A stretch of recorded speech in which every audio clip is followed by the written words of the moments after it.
Welcome back to Leon's Garage.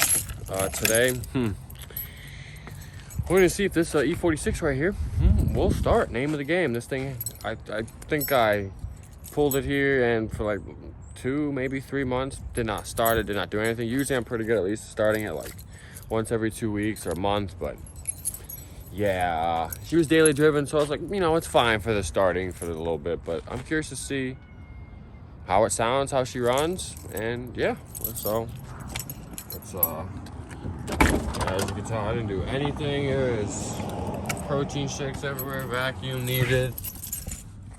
That is what it is, low key.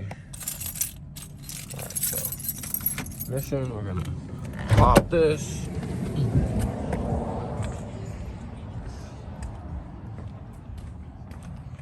I gotta get a new latch for this. Oh. I gotta use literally my whole fucking finger. So, come on. There you go. And there she is with that T51R mod on the front. Custom made downpipe by yours truly, me. And yeah. So let's see what she's got. See how she sounds. Hopefully this thing's not an empty tank and it's got something in the... Oh wow, we actually have some fuel in this thing. Usually, I'm pretty bad at that, not gonna lie. All right, here she goes. And I got the no clutch mod. Oh my God. Like it, oh, there's a slight hiccup. But I will take, look at that. Look how smooth that is now. I'm gonna have a muffler shop fix this angle.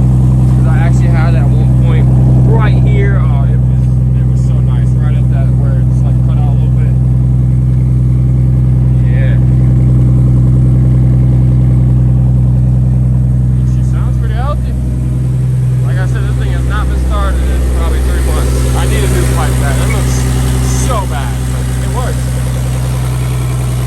That needs to get redone. There's a lot of things that small things need to be worked on. Need to put new suspension in the front. The front flapped out bad, so yeah, but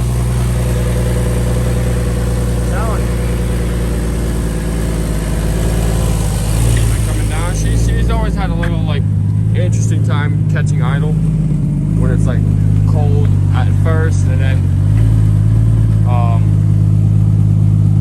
yeah, I think I might need a new like what's it called? It's like a flat idle air control valve potentially, but see, it's pretty good right now. Maybe it needed that brake. It's chilling at 1,000 RPM. I actually have the idle set to that because I feel like these cars run best at that. I'm gonna give you guys a little rev here. We'll actually let it warm. I mean, I'll give it a couple revs here, let you guys hear it, and then once it really warms up, I'll give her some sauce.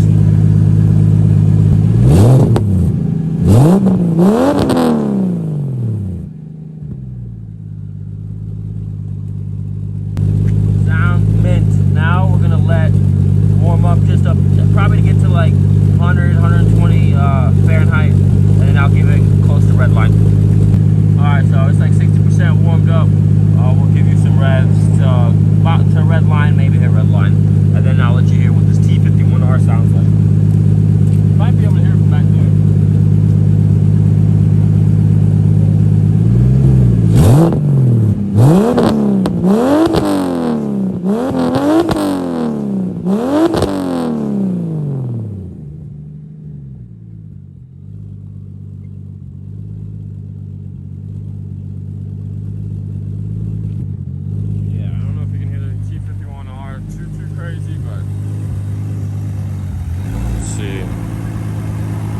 I think it's at lower RPM mainly.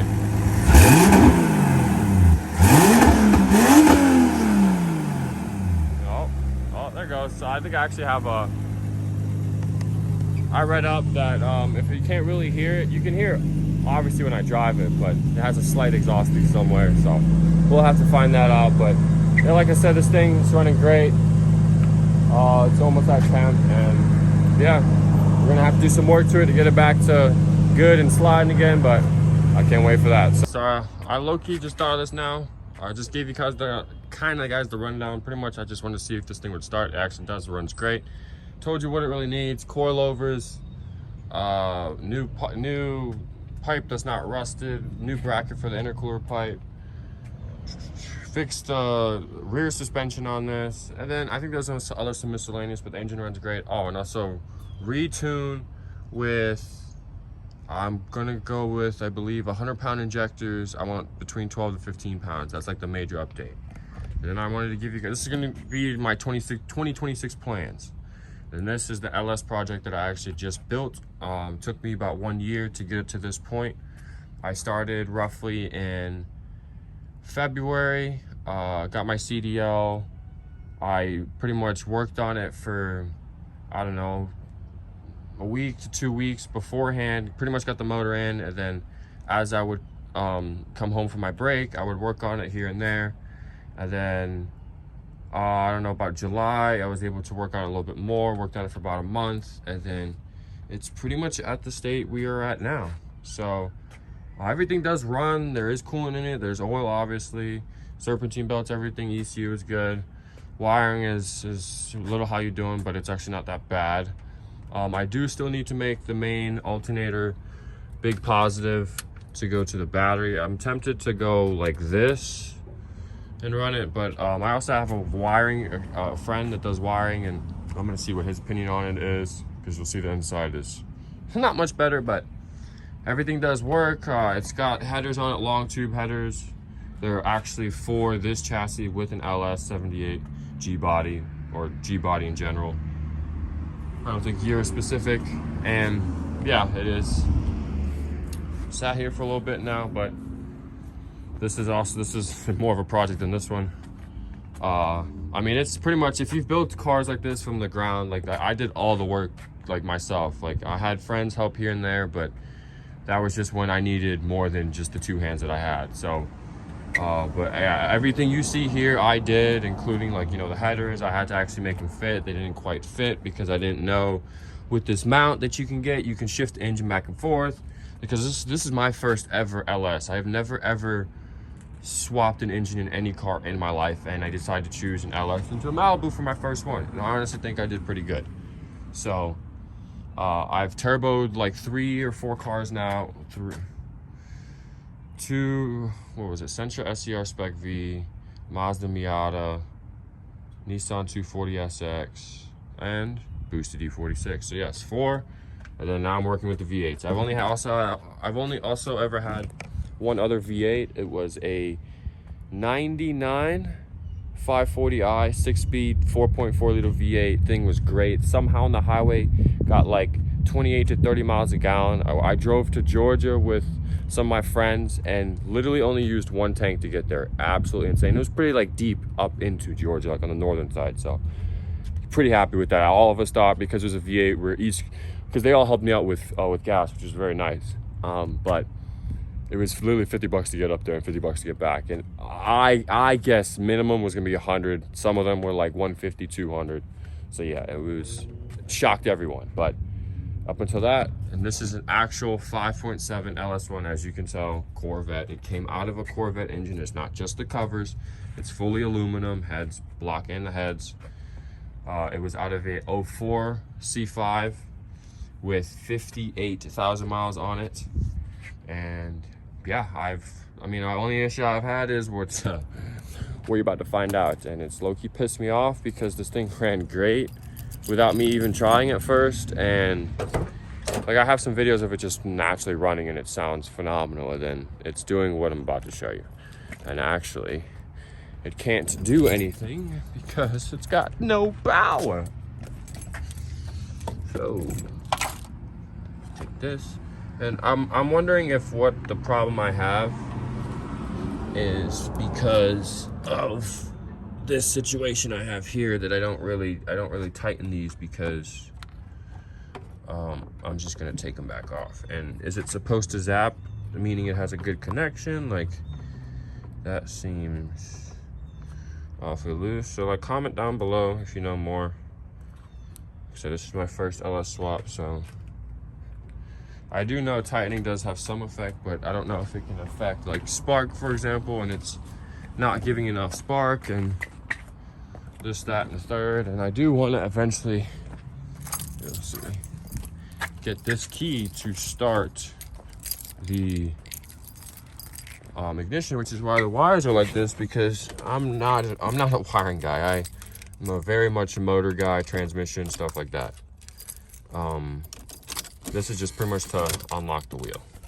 But I like to do that to just, you know, obviously get used to it, whatever. So, straight up like a race car. Oh, if you can even see what I'm doing here. Fuel pump. That was pretty much ignition. Let the fuel pump kind of flow some fuel. See what she does. Oh my God. What the fuck was that, dude? Yo, that scared the shit out of me. I'm not even gonna lie. Really not excited to start this again.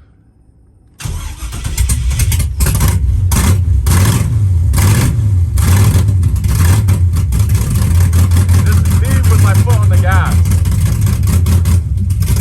For whatever reason, it won't idle, and that doesn't sound too good. My sister's not here recording, but yeah, see, it won't idle. So that's what we have to fix. Oh my lord. Yeah, this thing doesn't like the idle, but sounds pretty nasty. Yeah. What do you I don't know if it's like idle. I mean, it doesn't want idle. Yeah. It's something I literally mess with only two things, and then it may be the throttle blade. I don't know. There's too many culprits, sadly, but it's enough to figure out. Oh, let's take the keys out. You can see it sounds like it's misfiring pretty bad. Huh? It sounds like it's either sounds like it's misfiring, or it's because it's open header and it sounds like that. It sounds a lot like gurgly. Because I have some footage of this thing sounding like crisp, and I want to compare it and see if it makes sense. Because it might be just my hearing, and I need to turn up the throttle blade so it stays open though. I really hope it's that simple, because it's one screw. Okay. I wanted to put this in the video. I just got done editing most of this, and I wanted to put this in, but I got some projects here that are gonna get tackled. We got this Willys Racing. I don't know, this is definitely like an older school kart. I wasn't trying to buy this, I was getting a mini bike, and the guy had this just sitting, chilling, give me a crazy, absolute crazy deal. So I couldn't say no, and yeah, it's gonna get this Predator 224 motor on it. This is kind of like a motor mock-up plate. I'm not gonna use it, sadly, because it's aluminum. It's also got those little like spike things on it. But the seat is pretty narrow, but it does actually, you'd much rather have it tighter than looser, especially like taking turns quickly. So, and then this is the prized possession, because I haven't found very many of these. Tony karts you can find, this is an older school one, I believe. But the biggest one is this part right here. Most of them have Rotax motors on it, but this is actually an X30 125 two-stroke. And people say this about them, that about them. They're very unreliable. I think they actually do make more power than the Rotax, and I forgot if it's low or high end, but one of those two. They do make power than the Rotax, but I think people shied away from them because they might be more expensive. I gotta look into that, but I do know people have said in forums they're unreliable. But it's easy. I was looking online and ChatGPT, and they're saying they're easy like 70 to 90 mile an hour cars, depending on how you gear them, which is low-key kind of wild, because this cart, I'm gonna do like 3 different stages in it, and I'll show you the process of like completely stock. Like I'm literally gonna unbox that. I might even do that tonight if I have like one of those sleepless nights, but unbox that and then at least mock it up on the frame. I gotta do some tweaking of the bearings to shift it over so it can fit on the mount, and then I do have to find wheels. That's my biggest predicament why I didn't want to start it, because I gotta find some wheels. I think I might, if I can't, just take these 4, slap them on this, hopefully they fit. This does have a hefty size axle, as you can see. Double bearings on one side, so this thing is legit. It's got adjustability all the way around. It's pretty much the one step below like a shifter cart. So yeah, and everything works. Brake works like very, very well. That cylinder is, if it wasn't there, very expensive to replace. Just the cylinder itself, not even the whole system. Yeah, it's wild. But I put everything in the cart for it that it needs because it has way more than I thought. It has the actual entire wiring harness included with the old school style key. People switch these to the button, but I wasn't gonna do all that because the total cart to actually get this back on the road is around $700, which honestly I thought was gonna be like $1,200 because it looked like a complete rebuild. But it might get a little bit more than that, but that's not too crazy. So definitely like, comment, and subscribe, and to really show me, and so I'll put some money and efforts into it and really see what it does and ride around the streets. I do want to take it out to downtown over here and see what happens. I mean, the cops might give me a problem because it is a 2-stroke and it's a go-kart, but to see, and hopefully, yeah, we'll see on that. But that is something like I'm very interested in doing, and just taking the streets, not doing anything crazy like cause havoc in the street, just riding around, chilling, enjoying the great Florida weather. But yeah, actually, and then so that's the motor, that's the exhaust. I have everything else pretty much on the cart, like literally all this wiring harness. It adds up. Like, just if this wiring harness was not there, to go to the new harness just itself is like $500 for everything you need, which is wild. Exhaust, like that's like $350 itself. So it's pretty nice that I have the staples and important parts. The motor only just needs pretty much the clutch side, I believe, which is why the cart is more expensive. Everything else is, and I even put the body panels in the cart, so like that's really not even necessary. But I actually went to an event and with one guy that I'm going to be a part of his race team this year. So if you want to see that, let me know, and I'll put it on this YouTube channel, maybe make another one for go-kart racing and stuff. I'm also taking that seriously. I go off in tangents, but oh well. Real quick, it's called K1 Speed.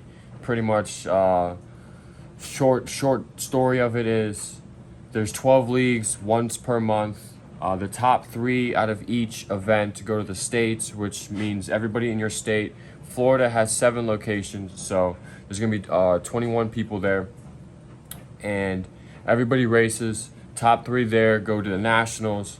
So everybody, all the U.S. locations, I believe there's 101 locations, which is crazy, all go to California, race their high-speed electric karts. They do about 60 to 70 mile an hour on their outdoor track, and it's like a 50-second lap time. But everybody there goes, top 3 go to the nationals, which is because K1 Speed is across the whole world. Puerto Rico, Canada, there's 1 or 2 more countries else that again race at the same track in California because that's their best like location, outside tracks, their fastest karts. They're pretty much karts like this, but with an absolutely insane electric motor on it. And then top 3, the first place gets 25 grand, second place gets 15 grand, and third place gets 7,500, which is wild for something that all you have to have is a helmet, suit, gloves, and shoes to join the carts. Everything is pretty much given to you in a way to race, and you just have to transportation, and if you don't live in that area, your living expenses for that time, but that's it. And to win that amount, it's wild. Like, there's even events where you race your own stuff and you win 2 grand. I mean, you could end up spending half of that during the whole event, so it's pretty neat. And it's a very tight field, and they're electric karts, honestly. And if you ever driven electric and gas, in my opinion, and I think if you ask a lot of other people, electric is harder to get good at because of the way the power band comes in. It's instant. It's unforgiving, pretty much. Gas, it's more keeping momentum, and if you keep it in its higher RPM range, you can get faster and faster lap times. With electric, the only thing that matters is if you get a kart with a good battery or not. And luckily, at the location I go to at Tampa, it's called Kart Parity, isn't too bad.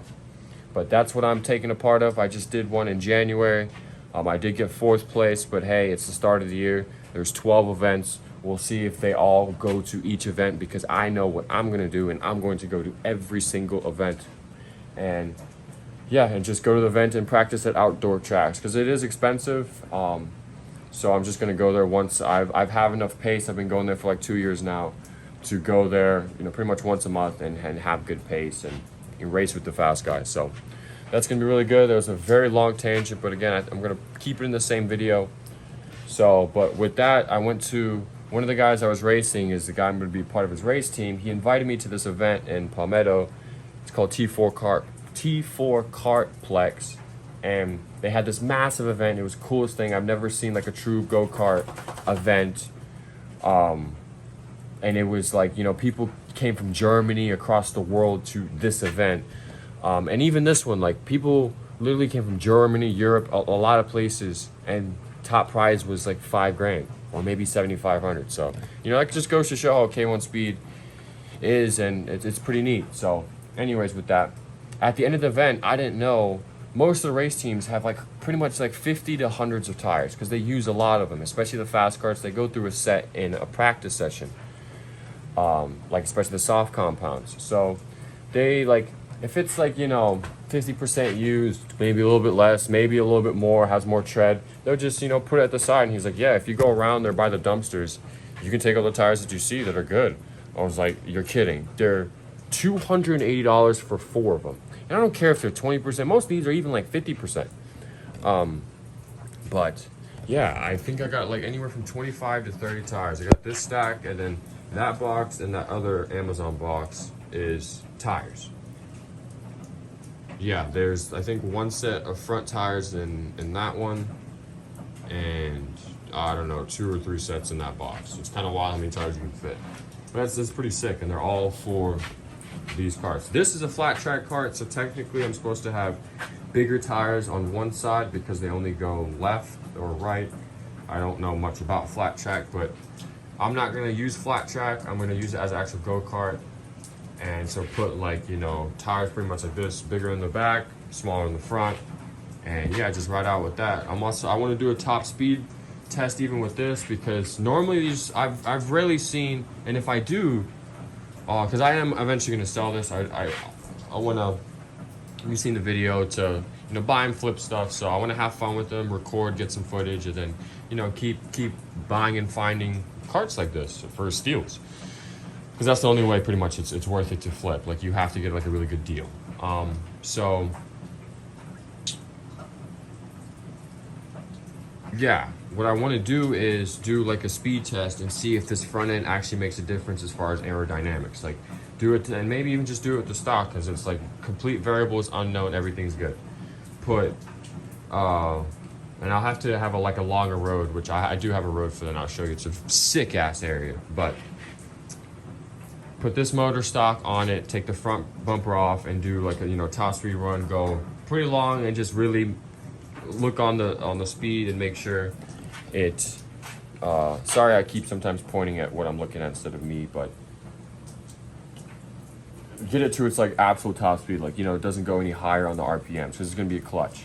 And then put the front clip on and see if I gain half a mile an hour, and that a mile an hour, 2 mile an hour, 5 maybe, we'll see. So it would be pretty cool to see.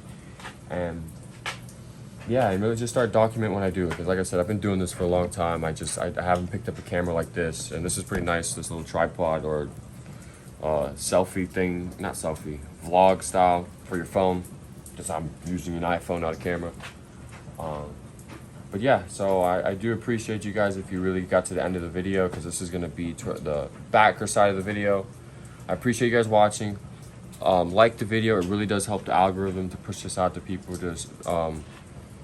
and to just get more builds being seen. You'll get this on the road good, get this at 15 pounds, delete that, even tune the daily Genesis over there. So